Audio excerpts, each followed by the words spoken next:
Sir, bukas Quadcom ulit tayo. Confirm ba na dadalaw si dating Pangulong Rodrigo Duterte? Siya, meron. Galing mo tanong mo, Vic.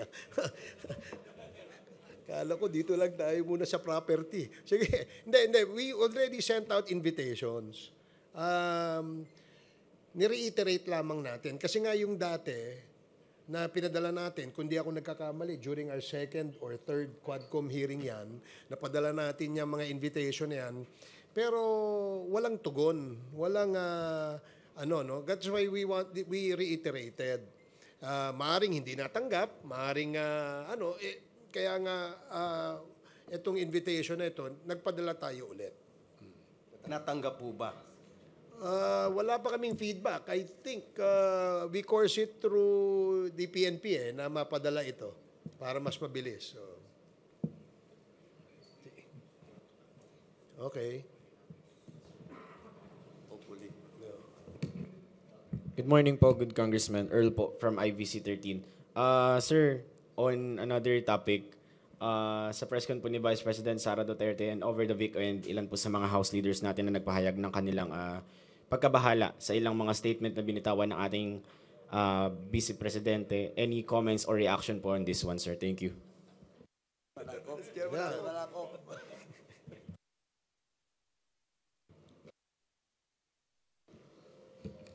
Yung sa akin talaga, gusto kong tanungin kung okay lang ba siya eh. Nag-aalala po talaga ako eh. Pero the statements were not even, for me, hindi na siya political eh. Parang it's a question of kultura.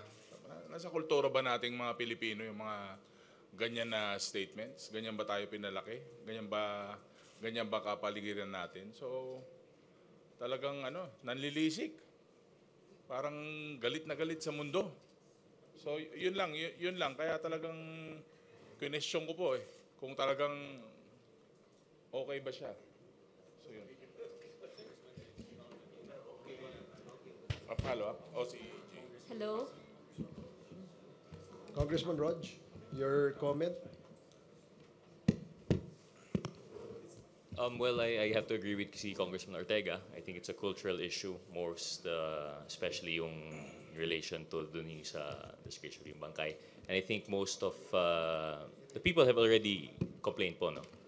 I think it doesn't really involve any comment on our part as congressmen, and we leave it siguro to the people to decide on how they would see that as qualities of a leader. You know po. We'd like to acknowledge also the arrival of Congressman Jay Kung Hoon. Good morning, Congressman Jay. And you can also direct your questions to him. Sir, follow up. Go ahead. Following up with that lang po, some of the Young Guns leaders requested psychological evaluation for the Vice President, sir. Would this be firm or may re-recommenda daw po ba tayo na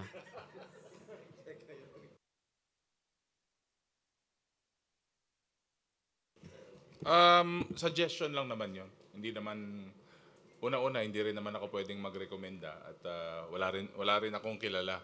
Kasi so far parang okay pa naman ako. Pero the people have seen the interview. So parang may something. Ewan ko. Oo. Parang punong-puno ng galit, saka parang parang yung mga lumabas sa ating mga pahayagan, para talagang parang hindi ko alam kung may meltdown o may problema na nangyayari right before our eyes during the press con. Sir,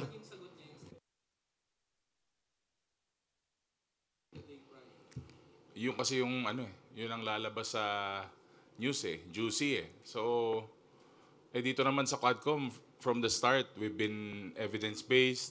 Kung ano po ang mga lumalabas sa aming legislative inquiry, very clear po yun na yun po ang lumalabas at napapalabas po sa social media. But, again, baka it's another diversionary tactic. sir, sabi ni Attorney Sal Panelo kanina sa interview, hindi naman daw publicly sinabi ni VP Sara yon. Parang sa group chat lang daw yon. Doon sa sinabi na Ay, hindi. huhukayin nyo, yung paghukay. Hindi, magaling talaga siya sa ganun. Yung ano, kasi siya yung official interpreter dati, nung dating Pangulo. So malamang ginagawa na rin niya dito ngayon. Sir, you mentioned parang punong-puno ng galit. Pwede bang? I'm Yes. sorry, sir. Punong-puno ng galit talaga. Yes. Why do you think po? Bakit po sa tingin ninyo ganun yung nangyari kay, and you even mentioned Kong Ortega na parang may meltdown or may problema na nangyayari. Why do you think po na nagkaganon? Well, siguro sa nangyayari sa ating Vice President, nagkakaroon siya ng, I think she's being overwhelmed by anger and hate. Pag ang isang tao ay sobrang-sobrang ang galit, nawawala siya sa sense of decency sa aking paningin. And sometimes, yung how you manage yung hate sa yung katawan at saka yung nasasaktan ka, it's also a test of your character. Di ba? How you manage these things, it's a test of your character. So in the case of the Vice President, ay lumalabas po yung flaw sa kanyang character. Kasi natatalo ng kanyang galit. Yun po yung aking nakikita as far as this representation is concerned. Maraming salamat po. Sir, hello po. Parang ang hugot po ni VP Sara, yung ginagawang pagkalkal doon sa kanyang confidential fund, yung paggamit ng pondo ng kanyang office ng Kamara. So ang House of Representatives po ba kayo, magbabago ba kayo or mag-a-adjust ba kayo, maghihinay-hinay ba kayo sa pag-iimbestiga sa kanyang paggamit po ng pondo? Sa ganang amin, the performance of one's duty should be the primordial consideration. Trabaho po namin yun eh. And therefore, dapat walang let up to show what really happened and so far as the confidential funds of the Office of the Vice President and the Department of Education when she was still the Secretary. Kasi pag magbibigay po kami ng leeway, hindi po na yata in accordance with our mandate. Ganun po ang paningin namin doon. Okay. Sir, before that, we'd like to acknowledge the presence also of our Senior Deputy Speaker, Dong Gonzales. Good morning. Okay, continue. Sir, yung dito sa nakita nyo na, sabi nyo nga may meltdown, kakaiba, yung galit, ganito, ganyan. May nakikita ba kayo na parang signs ng psychological incapacity dun sa nangyari kay Vice President dun sa press con niya? I think we would not be in a proper position to determine that. Siguro, it would be recommended that she should see a psychologist or a psychiatrist. Kasi sila po ang expert dito eh. Hindi po kami.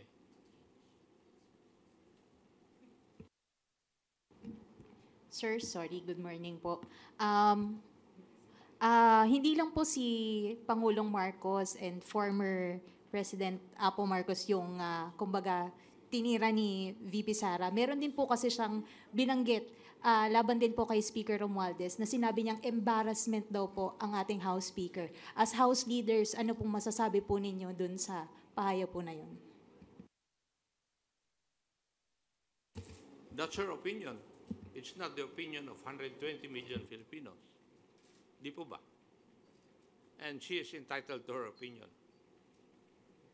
Sir, follow-up lang. Kasi yung embarrassment po is stemming from doon sa sinabi ni VP Sara na tumanggap daw po ng suhol si Speaker Romualdez. Do you know anything about this? Or what can you say about this po? Suhol saan yun?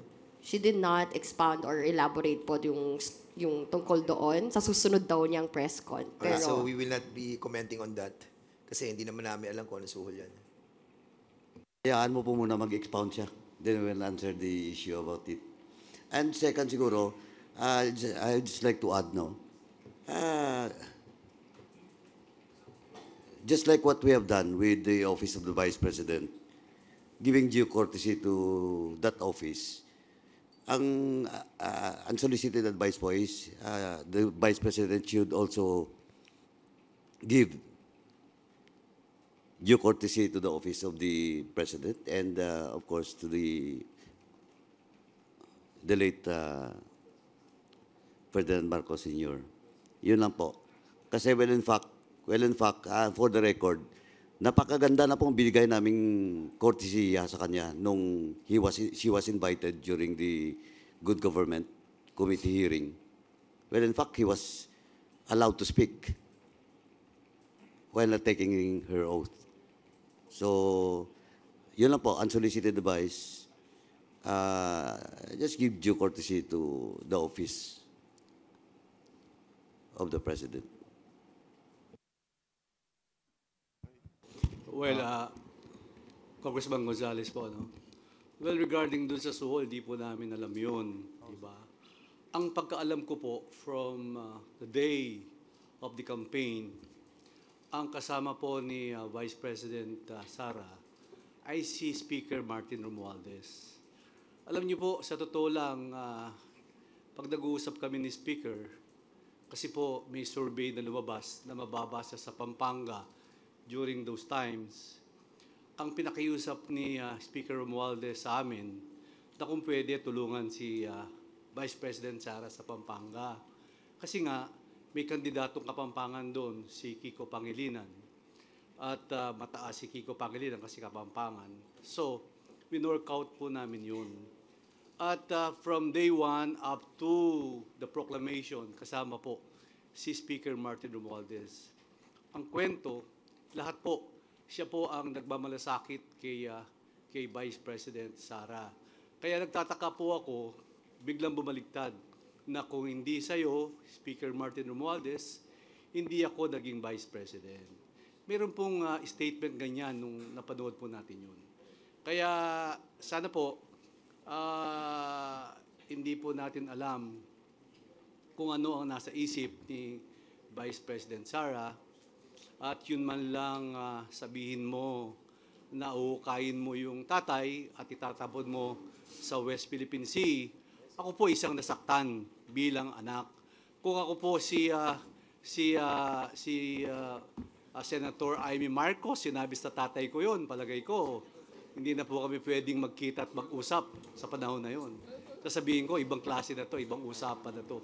So, sana po walang ganyang usapan. At yung ganyang naririnig kong mga salita, salita pag umiinom sa kanto, sa barangay, paglasing na, biruan lang yun, di ba? Pero walang ganyang, pero wala pong ganyan. Medyo, ako po, honestly, after yung press conference niya, meron po, nasa palasyo po ako, birthday po ni E.S. Bersamin. Pero gusto kong sabihin sa presidente, pero hindi ko po nasabi, kasi baka ayaw po niyang marinig yun. Pero deep inside in my heart, ako po talaga nasaktan doon sa sinabi niya. Because I'm also, anak po ako eh. Hindi na po ako makakakita ng tatay. Isa lang po ang tatay ko. Tapos sasabihin po sa tatay ko yun, uhukayin niya at itatapon niya. Ay, palagay ko napakasakit po nun. So bilang isang Kristiyano, bilang isang batang pinalaki sa maayos, palagay ko foul po yun. Salamat po. Thank you. I would like to acknowledge also the presence of the chairman of the Committee on Human Rights, our co-chair sa Quadcom, Congressman Benny Abante. Good morning. Mr. Chair, in addition to that, na sinabi po ni SDS, alam nyo, kahit pagbalik-balik din natin ang mundo, yung ating pong former president, si Ferdinand Marcos Sr., malaki po nagawa niya sa bansang Pilipinas. Kahit sabihin na natin na inakusahan siya na diktador, at napatalsik siya ng ating pong mga kababayan. Pero at the end of the day, we have to accept that he made a lot of things for the Filipino people.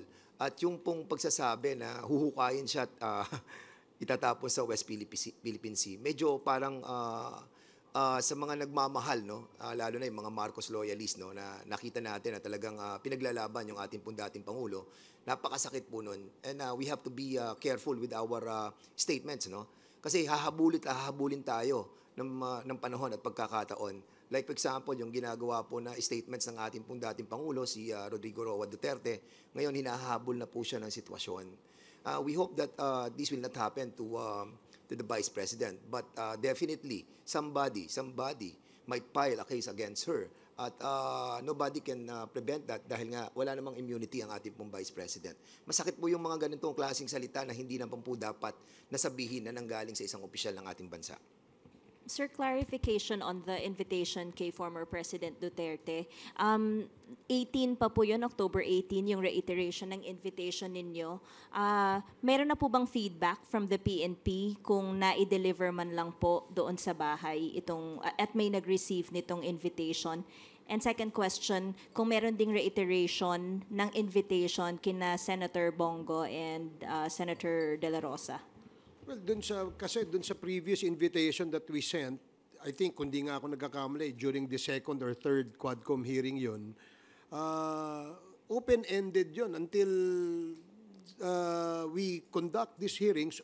Open invitation po yung aming invitation. We only had to reiterate kasi para matagal-tagal na rin yun. This is already the 9th and going to be the 10th hearing of the joint committee hearing. So that's why we had to send and reiterate the invitation. Pero I understand may sulat din po kayo kay CIDG Chief Yes, we to did. ensure na may magre-receive. May feedback na po.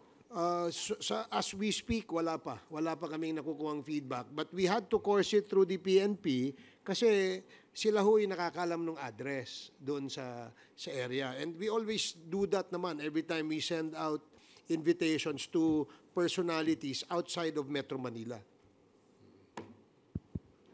Ako, magandang umaga po. Habol ko lang po, hingi lang po na reaction dun sa parallel investigation na gagawin ng Senate dun sa EJK tsaka drug war.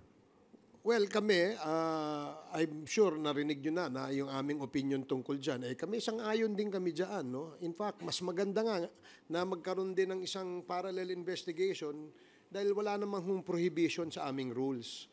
And because of merong ganyang klaseng parallel investigation, we do expect that in sync ang lower house at saka ang Senate dito sa usapin tungkol sa EJK. We really have to come up with a law, no, para matigil at hindi na mangyari po itong mga ganitong klaseng extrajudicial killings. Now, my opinion, I'm sure my colleagues here, my co-chairs, meron din silang sariling opinion. Ang opinion ko, kung merong ang Senate, meron din ang House, ba't hindi tala natin pag-isahin, parang BICAM. Ang dating, isang joint committee hearing, nandyan ang Kongreso, nandyan ang Senado, at nandyan yung ating investigation. No? I think mas malawak, mas komprehensibo, at siyempre, mas maraming mga intelligent questions na maitatanong ang mga membro nitong committee ito. So it has to be some sort of a joint, every time may SONA, di ba? Meron tayong joint session. Ito, ganun din gawin natin. Mas maganda sa tingin ko. I don't know. Sa tingin ko, priority ito ng mga mambabatas. Kaya kung uunahin nila yung personal na interes sa pamamagitan ng pagsabi na may kampanya kasi kaya wala sila, isa sa kanilang mandato at obligasyon ay itong ating ginagawang conducting an investigation in aid of legislation. Yan po ang aming trabaho. Yung produkto ng aming komite ay pinag-aaralan at pinag-iisipan po yan. Saka lalo na, Mr. Chairman, no, para mapabilis. Remember, 2 weeks ago, nag-file kami ng 2 bill. No? Yung pong declaring EJK as a heinous crime at yung isa ng pag-stop ng POGO.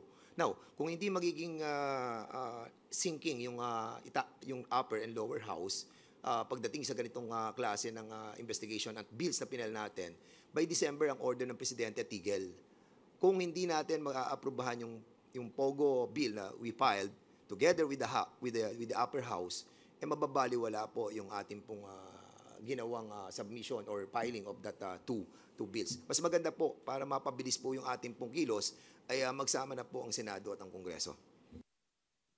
Habol ko lang po. By the way, ipopropose pa namin yan kung ano ang masasabi ng ating Senate President at saka ng ating Speaker of the House. No?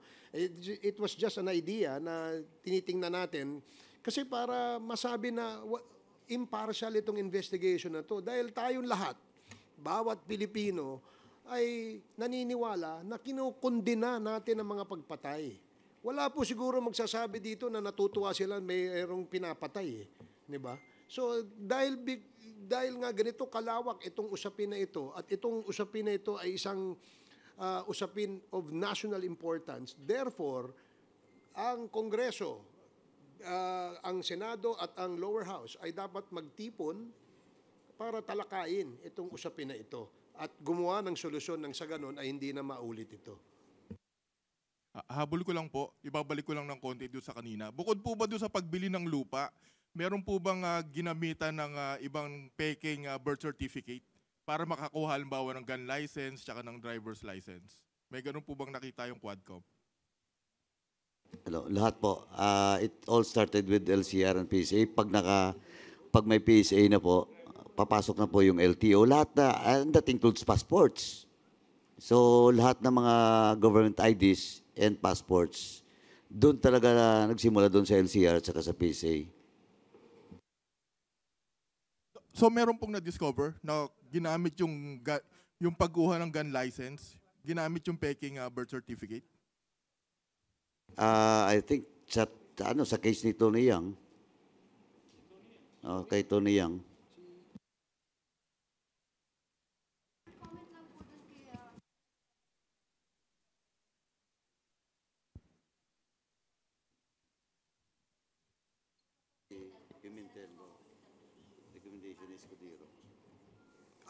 Recommendation yata ni SP yan, ano? And of course, we respect that dahil sila naman po ay bound by their rules. Ganon din kami dito sa House.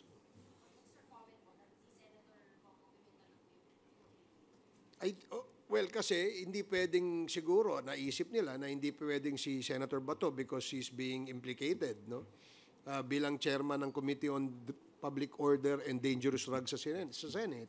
That's why siguro naisip ni SP na ilagay sa Blue Ribbon at si Senator Coco Pimentel mag-lead. Sir? Hi sir, good morning po. Rose po sa UNTV. Sir, we're preparing 2 scenarios tomorrow for the Quadcom hearing. Kung mag-a-attend si dating Presidente Duterte, how do we prepare for it? At kung hindi siya dadalo, what do we expect? Do we have new witnesses to present that will corroborate the reward system of the anti-drug war? That's a good, tough question. But the chairman of the Committee on Human Rights will be able to answer that. Congressman Benny. Magandang umaga po. Sorry sa pagiging late. Anyway, bilang chairman po ng Committee on Human Rights, noon pa, nais na namin imbitahan ang ating dating Pangulo to appear. No? Not a person na inaakusahan namin, kundi bigyan ng linaw talaga ang lahat ng mga bagay na ito. Particularly yung EJK. Pagkat binanggit naman ni Colonel Espinido at ng mga ibang mga kapulisan natin na talagang may EJK. Ngayon, kung halimbawa hindi makakadalo ang Pangulo, ine-expect namin siyang dumalo sapagkat sinabi naman niya sa media na if he is invited, ay darating siya. Kaya palagay ko sa akin po, walang pagdududa na he might come. Kung di siya tumating, meron pa po kaming mga witnesses na talagang magsasalita patungkol sa mga bagay na ito. Chairman, padagdag ko lang po. Actually, yung invitation ng Presidente nung nakaraan pa yan, and to invite him once again in tomorrow's hearing is just normal, no? He's just one of the resource person that was invited in previous hearing. Now, kung question of preparations with regards to proceedings, I think yung preparation is still normal. because we treat the former president as one of the resource person that will shed light on the issue of AJK. So wala pong magbabago. If ever he appears po tomorrow, ano po yung security na ipapatupad po natin? And will he get the first part of the hearings? Siya po ba muna yung pagsasalitain po natin? And what questions we will ask? First, question of security, that's not us, but the Sergeant at Arms, in coordination with the PNP. Second, if he will be the first or the last or in the middle, sabi ko na nga, we will treat him as part of the resource person. So, depende po yan sa mga members na magtatanong. And third question of what are those questions, let us see tomorrow what will happen during the hearing. Dagdagan ko lang din na of course we will afford him the courtesy due to a former president. Alam niyo naman dito sa Quadcom, nirerespeto naman natin yung rights ng ating mga resource persons at ng ating mga witnesses. Taliwas diyan sa iniisip ng iba sa pagbabati ko sa amin na we do not daw respect the individual rights of our witnesses as well as our resource persons. Of course, they have all the right that we will extend to them. Kasi lalo na yan, na dati pong Pangulo si former President Duterte. So definitely, we will respect him as a person and respect his former office as the President of the Republic of the Philippines. Let me add, sa akin naman, more than asking any educated question, we would like to listen to his educated answer. Ibig sabihin, we're willing to listen.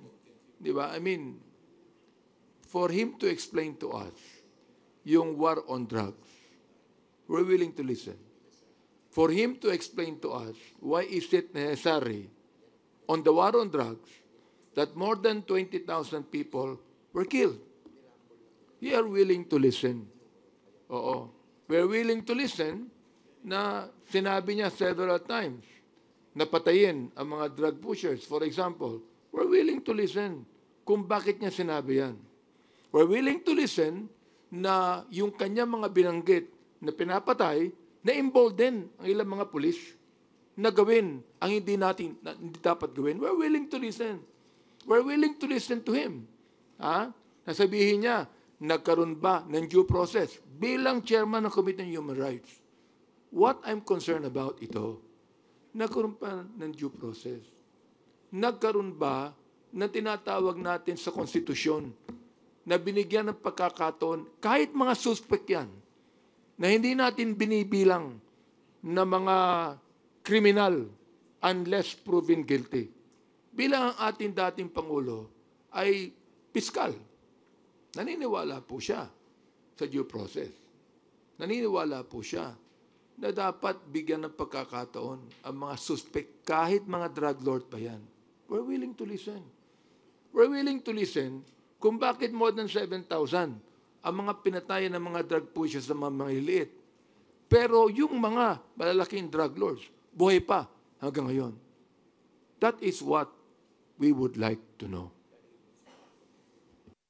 Sir, sorry, follow-up lang. Kasi sa mga social media feed or post po ng mga supporters ng Duterte camp, his attendance may lead to contempt. Yung pong respect that the Quadcom will accord the former president, is that enough assurance for him not to be contempt? I cannot, the committee personally, I cannot assure that. It's up to him to be present tomorrow, and it's up to his answers and his actuation during the hearing. So, for me, sabi ko na nga, hindi ko pwedeng pangunahan ng dating Pangulo. Let us see what will happen tomorrow. But one thing for sure, we will afford him the due courtesy, his office should be afforded. Sir?